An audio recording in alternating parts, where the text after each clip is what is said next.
Venus des quatre coins du Bénin, les organisations membres et les représentants de la CBO-EPT, la coalition béninoise des organisations pour l'éducation pour tous, les responsables éducatifs des communes et départements du Mono et du Plateau ont répondu présents à l'appel de la coalition le vendredi 27 décembre 2024 à Boïcon. Ils ont pris part à l'atelier de dissémination des résultats de l'étude de référence et formation des acteurs sur les barrières socio-économiques et culturelles au maintien des enfants à l'éducation de base par département. Une chose est évidemment de faire une étude, mais autre chose, c'est de s'assurer que les recommandations et les leçons de cette étude puissent contribuer à améliorer le système éducatif qui est le nôtre. Et c'est tout le sens de notre rencontre ici ce matin. Rencontre qui nous permettra donc de partager avec vous les résultats de cette étude que nous avons réalisée avec l'appui d'un consultant, mais surtout, et c'est important de le préciser, sous le portage de deux structures membres de la coalition, parce que cela fait partie de notre stratégie d'intervention. Et ces deux structures à dessein ont été identifiées pour porter cette étude. Il s'agit de APAGE, qui est l'Association des planificateurs en éducation, qui est membre de la CBOPT et de la Fédération nationale des parents d'élèves. Nous vous invitons à vraiment prendre de très belles résolutions et vos recommandations seront donc les bienvenues à cette séance pour relever vraiment les défis liés au métier de nos enfants à l'école qui pourraient assurer l'éducation et la prospérité et l'émancipation de notre pays. Nous sommes invités à mieux parcourir le document, à donner nos points de vue et aboutir à des recommandations fortes, lesquelles recommandations qui seront appelées à être mises en œuvre plus tard dans nos écoles.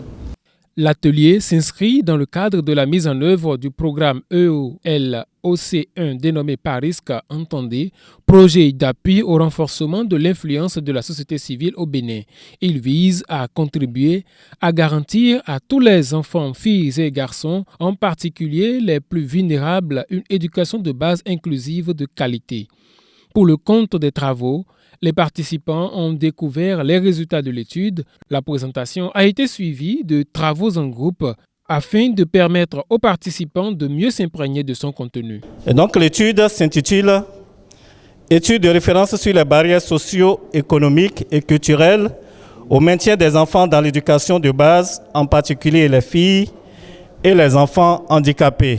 Comme objectif général, l'étude vise à identifier les entraves à la scolarisation et surtout au maintien des enfants dans l'éducation de base au niveau des départements du Mono et du Plateau.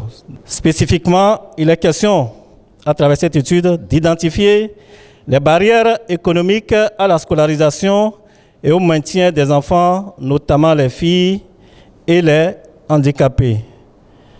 De déterminer les barrières socio-culturelles à la scolarisation et surtout au maintien des enfants, notamment les filles et les handicapés, puis enfin de proposer des mesures de remédiation à ces barrières identifiées.